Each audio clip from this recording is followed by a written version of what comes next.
Joe Biden ran and said he would never do preemptive pardons. This guy went around giving everybody pardons. Hours before leaving office, former President Joe Biden issued a series of controversial pardons. As one of his final acts as president, Joe Biden granted pardons to several individuals, including family members and key political allies. Among them his sister Valerie and her husband John Owens, his brothers Francis and James, and also James's wife, Sarah.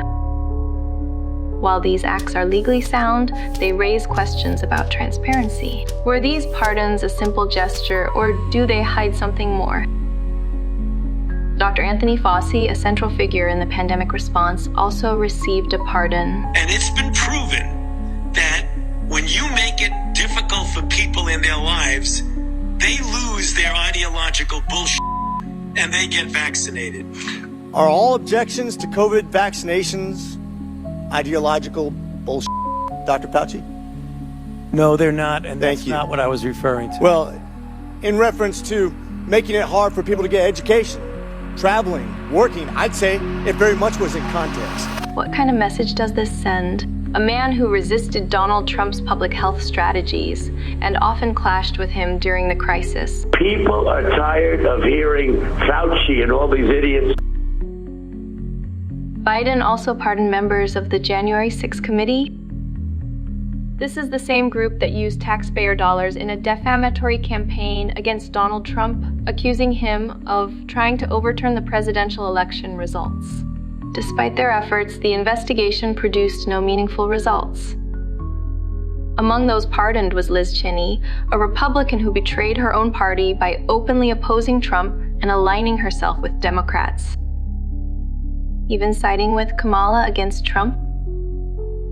And let us not forget General Mark Milley, a vocal critic of Trump's leadership.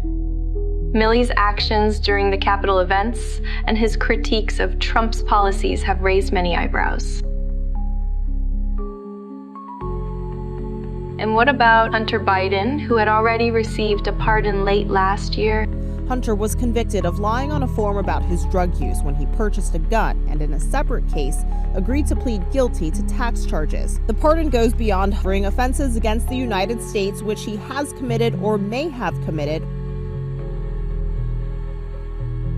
But what's the real agenda here? What truths are being hidden? And how will these actions influence the future of our country? Only time will tell.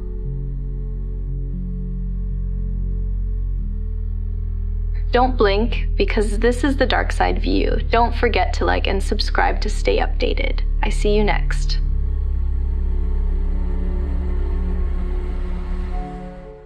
And you know, the funny thing, maybe the sad thing, is he didn't give himself a pardon. And if you look at it, it all had to do with him.